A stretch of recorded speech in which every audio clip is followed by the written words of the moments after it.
Brandend lê die plase verlaat, terwyl die boere veg.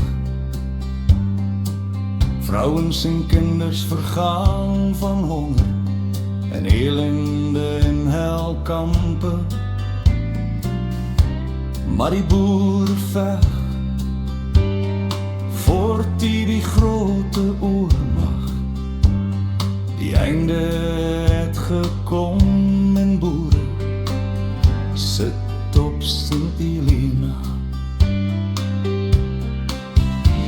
Die vrede was daar en terug, na die niks wat oorgebly het.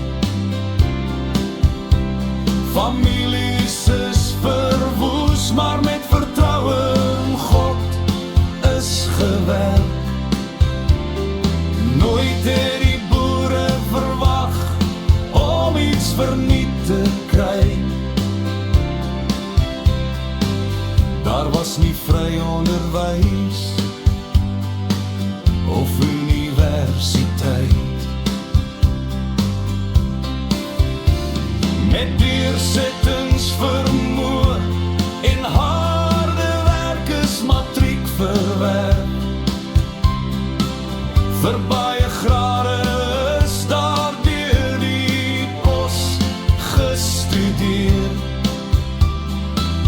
En baie besighede het die Engelse voorkeur geniet. Maar boer se kind het gewerk en gewys hy kan.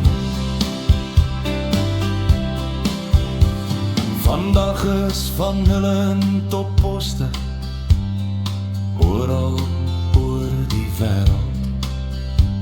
Van niks tot ons eie atoomkrag en mediese uitmuntendheid. Kompeteerend met die wêreld, pronkstuk van Afrika. Hulle het nie ander verwyd en gesteel en verwoes.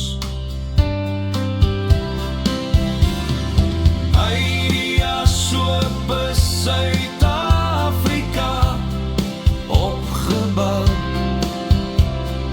Ons sal